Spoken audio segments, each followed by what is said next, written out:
Сәлеметсіз бе? Сәлеметсіз бе? Қош келдіңіз. Эфирімізді бастайық.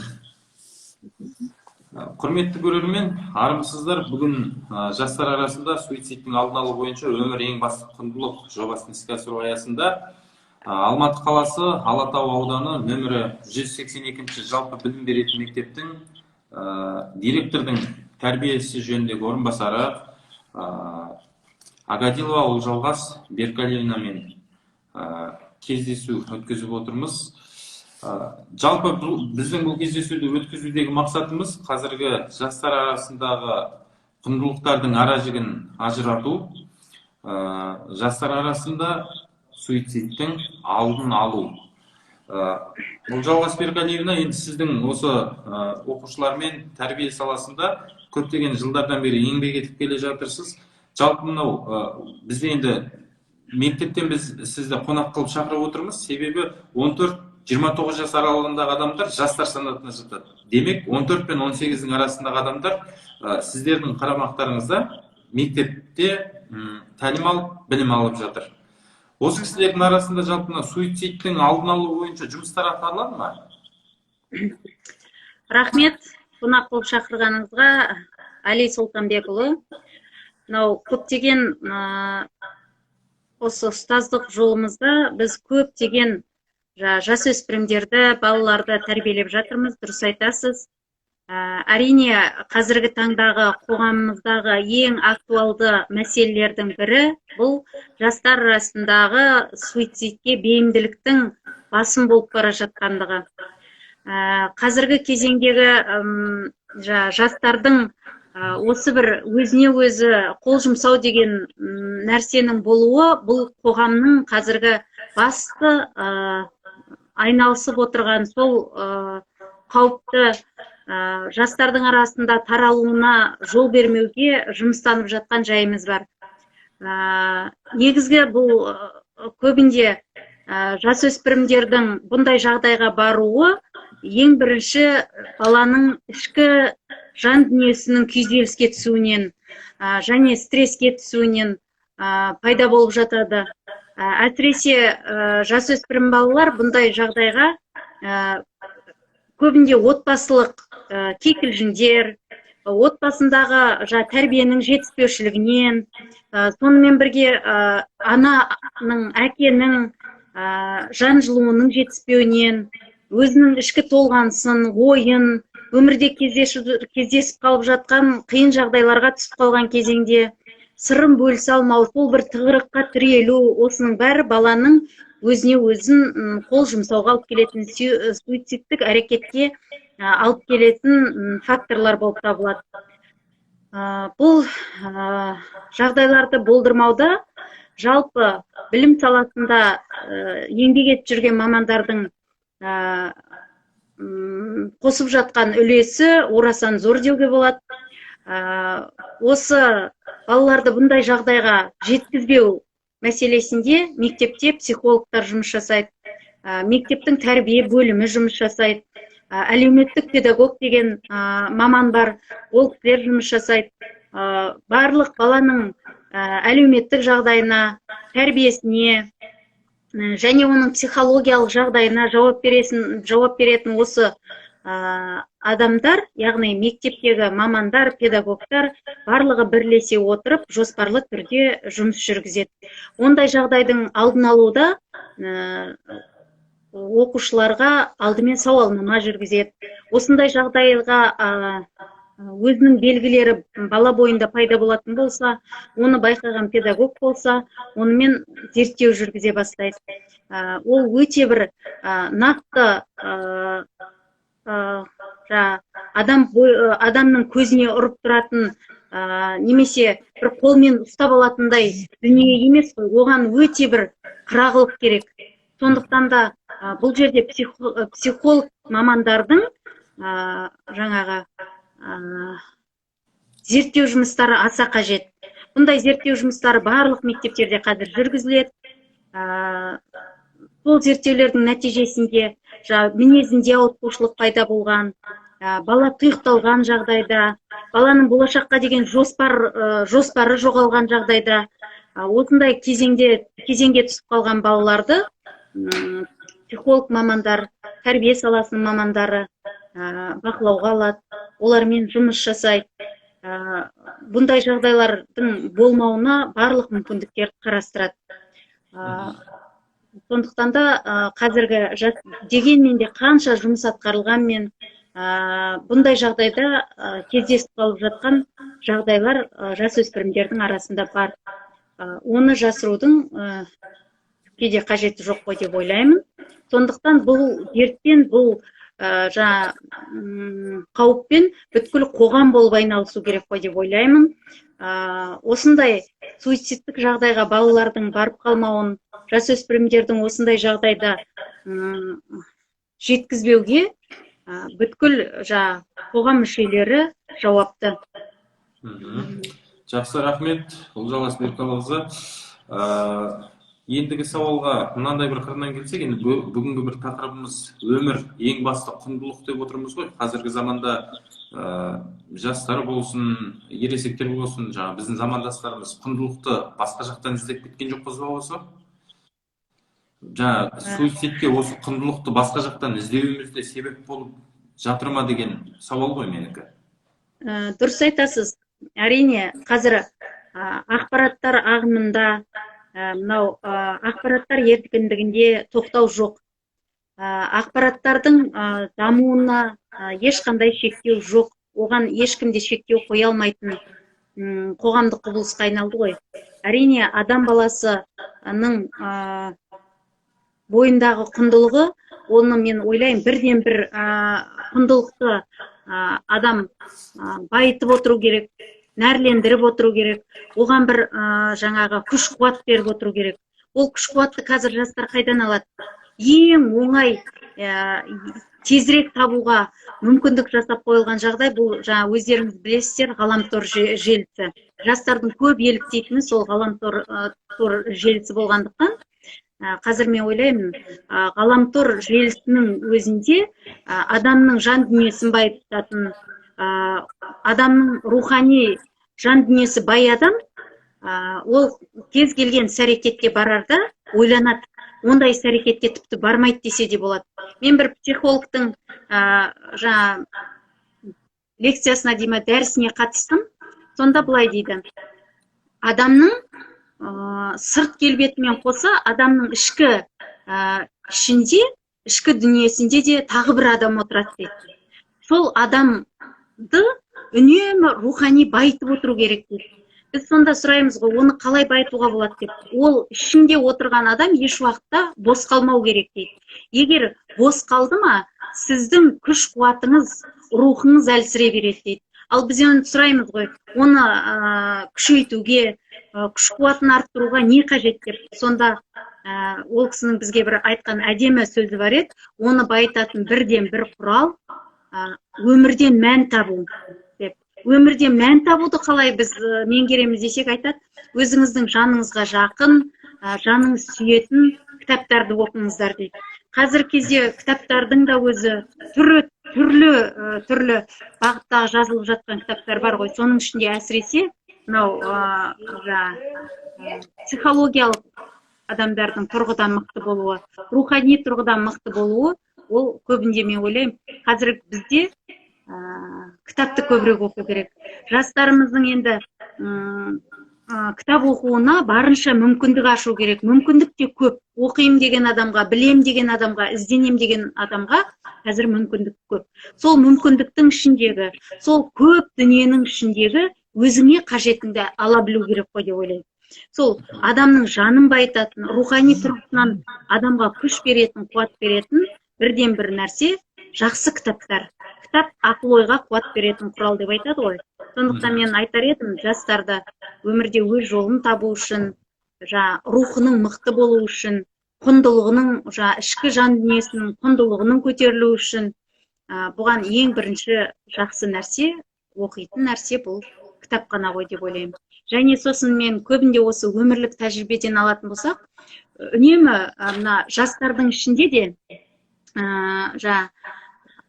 үлкен кісілердің қасында жүрген, үлкен кісілерден әңгімелесіп, сол кісілермен қарттармен әңгімелесіп, қазыналы қариялармен әңгімелескен жастарда бір кітап оқығанмен бірдей жанына қуат алып отырады ғой деп ойлаймын. Бұл біздің жаңағы өзіміздің әдемі бір қазақ халқының өзінің құйма құлақ қарияларының әңгімелерінің өзі бұл жастарға қуат беретін, күш беретін, рух беретін құрал деп айтуға деп айтқан болар едім мен. Жақсы, көп рахмет. Енді мынау біздің эфирімізді Олжалас ханым қазір жастарда, ата-аналарда көріп отырған болар, және бұл бізде сақталады. Бұны әрі қарай да жаңағы ата-аналар барлығы көреді деген ойдамын. Егер осы эфирді ата-аналар көріп жатқан жағдайда, мынау оқушы сіздердің алдыларыңызда 6 сағат уақыт болады. Оқушы басқа уақытта үнемі ата-анасының қасында. Яғни сіздерге келген оқушы ол үйдегі алып келген тәлім тәрбиемен келеді және сіздерден жақсы жаққа бағытталады. Бірақ уақытының көп бөлігі жаңағы ата-анасының жанында өтеді. Осы тұрғыда сіз ата-анаға баланы тәрбиелеуде, балаға осы құндылықтардың мәнін түсіндіруде айтар кеңесіңіз бар ма? Ата-аналарға не айтасыз? Әрине, баланың басты ұстазы ата-анасы деп бекер айтпайды ғой. Баланың көретін ортасы, өсетін ортасы, ең бірінші тәлім тәрбие алатын ортасы отбасы. Отбасында балаға айтқаннан гөрі бұл ең бірінші балаға көрсету керек. Оны көрсету деген сөз, ол үнемі ата-анадан алатын үлгі, өнеге барлығы ата-ананың қылығында, ісінде, сөзінде болады. Менің айтарым, балаңыз болашақта өмірде өз орнын тапсын десеңіз, өмірде жақсы азамат болып тәрбиеленсін десеңіз, ол ең бірінші өзіңізді түзеңіздер едім. Өзіңіздің сөзіңізді, өзіңіздің ісіңізді, өзіңіздің іс-әрекетіңізді дұрыс жаққа бағыттаңыз деп айтқан болар едім. Көбінде біз жаңағы үлкендер ойлаймыз ғой, әлі жас бұлар, әлі өмірден көреді, түсінеді дейміз. Шын мәнінде біздің әрбір қылығымыз, үлкен адамдардың әрбір қылығы, ісі, сөзі, әрекеті бұл балаға беріліп жатқан бірден бір тәрбие. Сондықтан кез келген ісіңізге, кез келген сөзіңізге, бірге шай ішіп отырғанда да, отбасында, дастархан басында өзіңізді дұрыс сөйлеп отырсаңыз, айтар ойыңыз болса, айтқан әңгімеңіздің мәні болса, мазмұны болса, әрине оны тыңдап отырған балаңыз да сізден тәрбие алып отыр деп ойланыңыз. Үнемі отбасында болып жатқан келеңсіз оқиғалар баланың санасында, ойында, өміріне де үлкен әсерін тигізеді. Сондықтан сіз ең алдымен ата-ана ретінде өзіңізді бақылауда ұстауыңыз керек. Өзіңіздің іс-әрекетіңіз дұрыс болса, ойыңыз дұрыс болса, сіздің балаңыз да алма ағашынан алысқа кетпейді дейді ғой. Сондықтан балаңыз да өмірде өз орнын таба алатын болады деп ойлаймын. Бала ол сіңіріп тұратын құрал секілді ғой. Баланы жас кезінде, ағашты жас кезінде қалай күтіп, баптап, қалай исеңіз, солай өседі дейді. Дәл сол секілді балада ол жас ағаш. Сізден көргенін, сізден естігенін, сізден үйренгенін ортада, қоғамдық ортада дәл соны қайталайды. Бұл қалай бұзылып кетті, немесе бұны мен бұлай тәрбиелеген жоқпын деп көбінде баланың тәрбиесінде жіберіп алған кемшіліктерді өзімізден көргіміз келмей жатады. Бірақ ол кемшіліктің бәрі ең бірінші баланыкі емес. Ол кемшіліктің бәрі, бала бойында орын алып жатқан сол қылықтың бәрі, оңсыз теріс қылықтардың бәрі ол ата-анадан берілген нәрсе деп айтуға болады. Бірақ енді тек қана ата-ана деп қоюға болмайтын шығар. Сонымен бірге қоршаған ортада балаға үлкен әсерін тигізеді. Ұлым жақсы болсын десең, ұлы үлгілімен көрші бол дейді. Қызым жақсы болсын десең, қызы тәлімдімен қоныстас бол деп айтады ғой. көрші бол деп айтады. Сондықтан дұрыс ортада жүріп өскен бала, ортасы дұрыс болса, араласатын ортасы дұрыс болса, ата-анасының жаңағы айтып өткен іс-әрекеті, сөзі түзу болса, бала өз орнын өмірде адаспай табады ғой деп ойлаймын. Сондықтан әрбір үлкен кісі, сіз де, мен де, ата-ана да, жасөспірім балаларымыз үшін бәріміз жауаптымыз. Ешкім бұл жауапкершіліктен қаша алмайды. Сондықтан ең бірінші баламды тәрбиелеймін десеңіз, өзіңізді тәрбиелеңіз. Үнемі есіңізде ұстаң, алма ағашынан алысқа кетпейді. Бұл менен тәлім алған бала, бұл мен өсірген бала деп болашақта мақтанатындай, мақтанғыңыз келе ме? Ел жұрттың алдында абырой жинағыңыз келе ме? Балаңызды биік бір мінберден көргіңіз келе ме? Онда дәл сол мінберді, дәл сол биіктікті өзіңіз қарапайым өмірде жасаңыз. Сонда сіз балаңызды өзіңіздің діттеген жеріңізден көретініңіз анық. Жақсы, тамаша. Көп рахмет. Енді Ұлжалғас ханым, мынау бізде бос уақыт деген нәрсе бар ғой. Ол балада болсын, оқушыда болсын, жастарда болсын, бос уақытты тиімді пайдалану деген. Кез келген мысалы, кез келген адамға кері әсерін тигізетін дүниелердің көбісі осы уақыттың бостығынан, яғни адамның қол бостығынан болып жатады деп арасында уақыттан да көретініміз бар. Жалпы ата-аналарға баланың бос уақытын қалай ұйымдастырған тиімді, жалпы мектепте бос уақыт ұйымдастыруға, енді қазіргі жағдайды айтпай-ақ қойсақ, былай мысалы дәстүрлі сабақ болған жағдайда мысалы мектепте қандай үйірмелер, немесе басқа да бір спорт секциялары, қандай дүниелер мектепте қарастырылған. Ал қазіргі жағдайда карантин режимінде осындай дүниелер бар ма? Бос уақыт ұйымдастыруға. Дұрыс айтасыз. Абай атамыздың өзі айтпай ма? Қолы бос, қарны тоқтық, қолы бостық аздырар адам баласын дейді. Сондықтан да ең бірінші адамның бос уақыты көп болса, сол бос уақытты дұрыс пайдаланбаған кезеңде адам түрлі іс-әрекеттерге барады. Қазіргі пандемиялық кезеңнің өзінде де бұл мектепте, яғни балаларды ең бірінші түрлі үйірмелерге, онлайн түрінде, онлайн форматта түрлі үйірмелерге тартылу жұмыстары жүргізіледі. Мысалы, шахмат үйірмесі балаларға сол шахматтың жүрісі, оның бір ойды дамытатын керемет ойын екендігін насихаттап, шахматтан беретін біздің мұғалімдеріміз, мысалы, өздері ойнап, оның әрбір үйірмеге қатысатын оқушыларға жүрістерін көрсетіп жатады. Бұл және сонымен қатар бос уақытты кезінде мына пандемияға байланысты қазір бәріміз онлайн отырмыз ғой.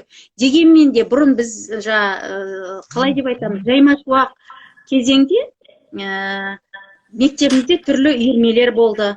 Ол үйірмелер айтатын болсақ, би үйірмесі болды, түрлі спорттық үйірмелер болды, және сонымен бірге шахмат үйірмесі болды. Болашақта біздің жаңағы мектеп басшымыз тоғызқұмалақ деген қазақтың бір тамаша ойыны болды. Сол ойынды да біртіндеп енгізіп, балаларымызға үйретіп, ол ойынның да адам үшін өте бір пайдалы екендігін үйретіп, айтып, сол ойынды да оқушыларға үйірме ретінде енгізіп, тәжірибе жүзінде іске асырып жатқан жайымыз бар еді. Бірақ дегенмен де балалардың бос уақытын тиімді өткізу біздің мектепте тәрбие саласында болсын, ең бірінші орында. Соған байланысты үйірме жұмыстарына тартуда тек қана бұны мектепке артып қоюға да болмайды. Ата-аналар өздері де көптеген мектептен тыс та үйірмелерге берді. Ол мына өзіміздің мектебімізге жақын орналасқан Алматы арена деп айтамыз ғой барлығымыз. сол жердің өзінде қандай керемет спорттық үйірмелер бар. Соған баратын оқушыларымыз өте көп. Сонымен бірге түрлі сырт жақтан спорттық үйірмелермен қатар көркемөнерпаздар үйірмесіне барады. Мынау Алатау ауданында номері 1 оқушылар үйі бар. Сол оқушылар үйінде де көркем сөз оқуға үйрететін қандай керемет үйірмелер бар. Қыздарды шебер қолдар деген үйірме бар. Егер ізденетін болсаңыз, баланың жаңағы бос уақытын тиімді пайдалануға өзіңіз ата-ана ретінде іздеп табатын болсаңыз, қазір ондай мүмкіндіктер өте көп. Бұл бос уақыты, күн тәртібі дұрыс құрылған бала жаңағы бос жүріске, артық әрекетке бармайтын болады. Ең бастысы балаға назар көбірек бөлу керек. Балаға жан жылуыңызды көбірек беруіңіз керек. Бала сізден көрген мейіріммен, сіздің жылуыңызға қанағаттанып өскен бала, ол сіз апарған үйірмеге де, бос уақытын тиімді пайдалануға жасаған іс-әрекетіңіз де нәтижелі болады деп ойлаймын. Қазірдің өзінде, мысалы, балаларды мүмкіндігінше ақпараттар мынау кешке дейін ұялы телефонда, интернет желісінде неше түрлі қажет емес нәрселерді, ойындарды ойнап отырғанша, қайта өзінің пайдасына, өзінің өміріне қажетті, ойын дамытатын, таным түсінігін кеңейтетін үйірмелерге барғаны өте пайдалы. Және ондай жұмыстар мектептің көлемінде жүргізіледі. Оның оң нәтижелері болып та жатыр. Балаларымыз түрлі жарыстардан, өнер байқауларынан орын да алып келіп жатыр. Тіпті сонау Турцияға барып, түрік елін таң қалдырып келіп жатқан қандай керемет біздің Айнаш апайымыз жүргізетін Айнаш би тобы бар. Бұның барлығы балаларды бос уақытын тиімді пайдалануға жасалып жатқан мектептегі істер, шаралар болатын. Жақсы, Ұлжауаз ханым, бізде қазір көрермендерімізден де Атырауская 07 дейді, оқушы, мен 8 оқимын дейді, бос уақытымды бос өткізбеймін, кітап оқимын, ағылшынша, орысша, поэзия жаттаймын дейді. Ой, айналайын. Динара Бескекілова дейді, ой салар, керемет сұхбат болуда, рахмет дейді. Жалпы мынау жаңағы көрерменіміздің кітап оқимын деген сөзіне тоқталайықшы. Қазіргі жастарға қандай кітап оқуға кеңес берер едіңіз? Өзіңізге ұнаған бір 3 кітапты атап өтсеңіз. Қазіргі кезеңде жаңада сөзімде айтып өттім ғой. Қазір кітап өте көп. Оқимын деген адамға, ізденем деген адамға кітап өте көп. Мына біздің әсіресе балаларға кітап оқытуға көп жұмыстан жүрген, мынау Мөлдір бұлақ деген журналдың жаңағы ұйымдастырушысы, бастамашысы, соның таралуына да көп еңбек сіңіріп жүрген жаңағы өзіміздің әріптестеріміз бар. Сонымен бірге мен сол әріптестерімге рахмет айтқым келеді. Неге? Себебі көбінде кітап оқуға қызықтыру үшін түрлі бәйгелер, жарыстар ұйымдастырады. Сол бәйгелер, жарыстар ұйымдастыра отырып, балаларға сыйлық береді. Кітап оққан балаларға сыйлық береді. Әрине, кітап оқытудың бірден-бір әдісі қазір қызықтыру болып отыр ғой. Қызықтыру, қазір ол қызықтыру үшін балаға бір жасаған ол кітапты оқудың өзі де еңбек. Соның баланың жасаған еңбегін бағалап, сыйлық беріп, оларға сол өздері оқыған кітапты жаңағы әрі қарай жалғастыру мақсатында небір тамаша кітаптардың жиынтығын сыйлап жатады. Сондықтан осындай жарыстарды, осындай кітап оқу бәйгелерін ұйымдастырған кісілерге мен өзім басым деймін. Әсіресе мынау соңғы кезде менің өзіме қатты ұнаған, біздің мектептің барлығы тіпті кейбір балалар әсерленіп, жылап оқыған Тастамашы ана деген кітапты балаларымыз өте қызығып оқыды. Сондықтан сіздерге де оқуға кеңес берем, егер бізді тыңдап отырған ата-аналар болса, оқушылар болса да. Және сонымен қатар мен айтар едім, Абай жолы романын оқымаған қазақ болмау керек.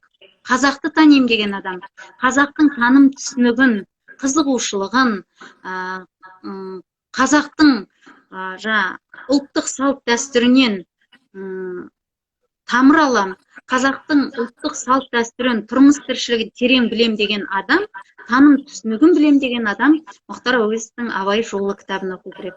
Және сонымен қатар менің өзім бір оқып керемет әсерленген кітаптарым көп.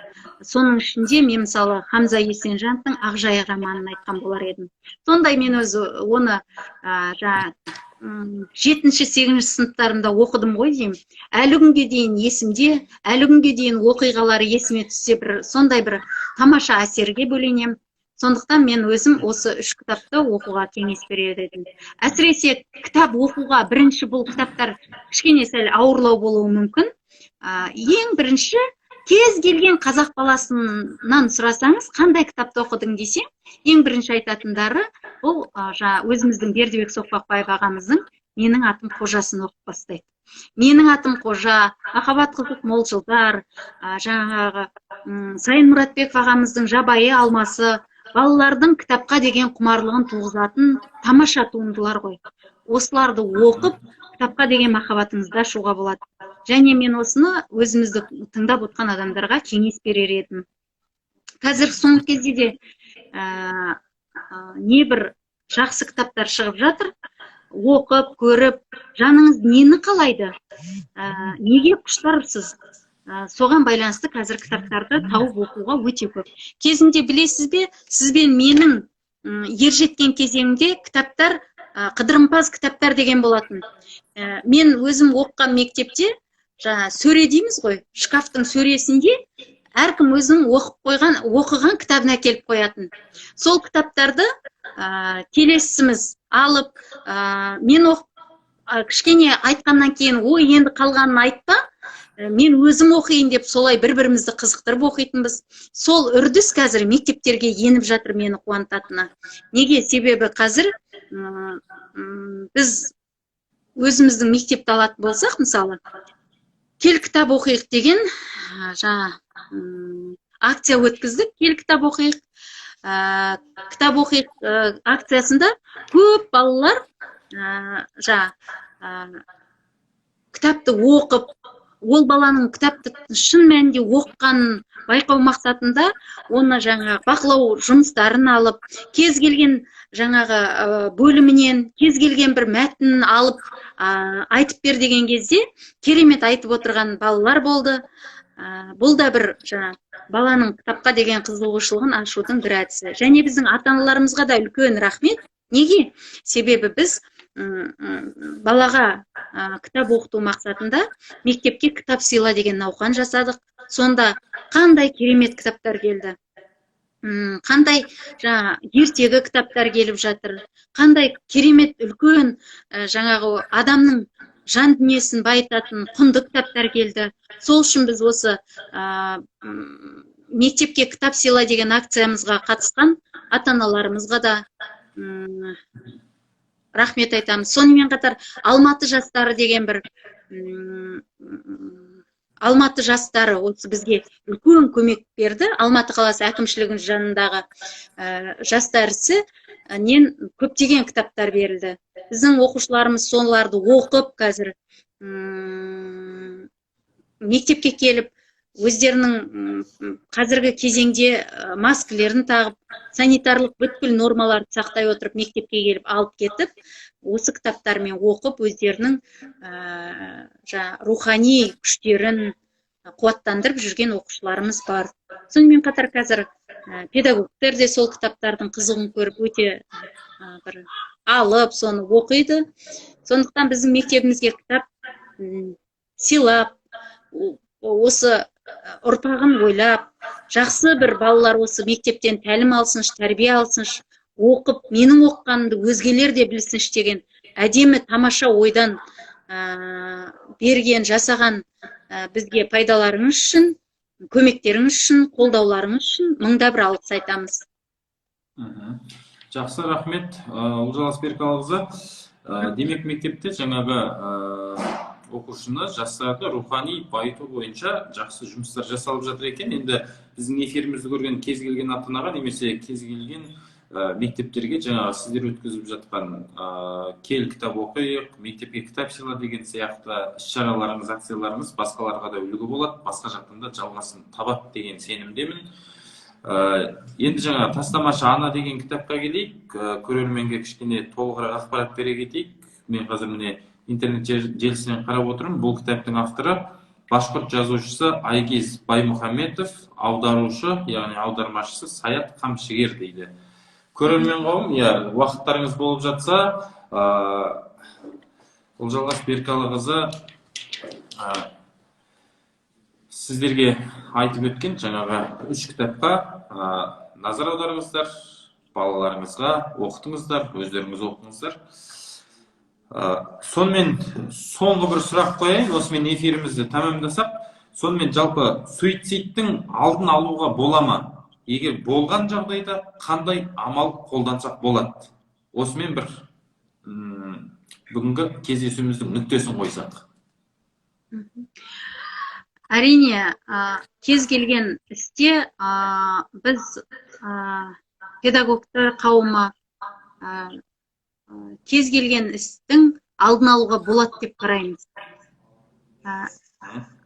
Сондықтан алдын алуға кез келген нәрсені болады. Ең бірінші бұл алдын алуда біз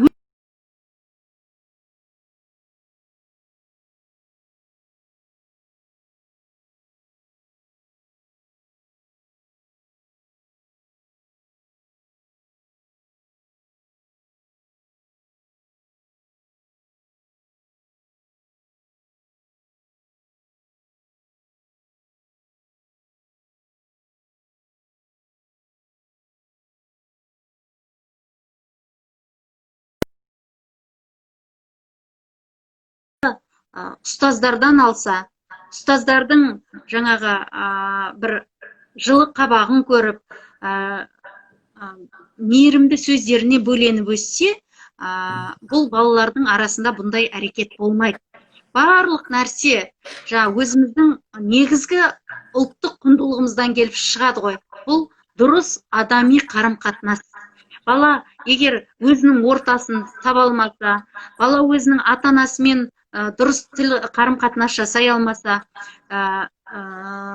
осының барлығына көбінде дұрыс қарым-қатынас жасап кетуге де, өзінің өмірден дұрыс орын таба білуге де көбінде осы ұстаздар қауымы. Біздің мектептің ғана емес, бүткіл ұстаздар қауымының тигізетін әсері көп. Ол жаңа тағы да қайталап айтам, балаға ең бірінші керек нәрсе мейірім, жылу, балаға деген махаббат. Мен ойлаймын, мектепке мұғалім болып келген әрбір маман, мен болашақ адам тәрбиелеймін. Болашақта өмірін өкінбей өткізетін қоғамның мүшесін тәрбиелеймін деп келеді. Сондықтан ұстаздар қауымының бойында адамгершілігі өте жоғары, балаға деген махаббаты еш уақытта сөнбейтін мықты адамдар ғана мен ұстаздық мамандықты таңдайды деп ойлаймын. Себебі ол сіз күнде алдыңызға бала келген кезеңде ол неше түрлі көңіл күймен келеді. Неше түрлі отбасында тәрбие алып жатқан балалар бар. Әр түрлі жаңағы түрлі өмірдің қиын сәттеріне түсіп қалған балалар бар. Сол балалардың жанын түсініп, жылуыңызды сыйлап, махаббатыңызды сыйлаған кезеңде бұл нәрсенің барлығының алдын алуға болады. Сондықтан мен сіздер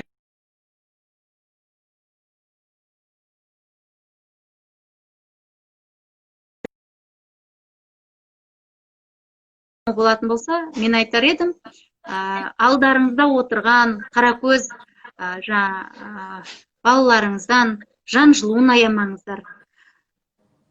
Адамның шын мәнінде шынайы жан жылуын сезінген адам артық әрекетке бармайды.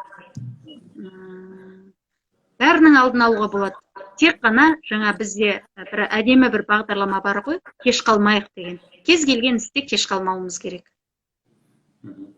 Жақсы, көп-көп рахмет. Ұлжалғас Беркалықызы, құрметті көрермен, бүгін бізде қонақта болған Алматы қаласы Алатау ауданы нөмірі 182-ші жалпы білім беретін мектептің директордың тәрбиесі жөніндегі орынбасары Агадилова Ұлжалғас Беркалиевна. Ұлжалғас ханым, қиында қызықты ұстаздық жолыңызда табысты бола беріңіз. Сіздерден тәлім алатын, сіздер мақтанатын үлгілі шәкірттеріңіз көп болсын. Жақсы күндерде жолығайық. Бүгінгі эфирімізді аяқтайық. Бүгін бір жақсы сұхбат болды деген ойдамын. Сізге көп-көп рахмет. Рахмет сізге де, көңіл бөлгеніңізге, шақырғаныңызға. Тыңдармандарыңыз көп болсын. Рахмет. Айтқаныңыз келсін. Көп-көп рахмет. Аман сау болыңыздар, көрермен.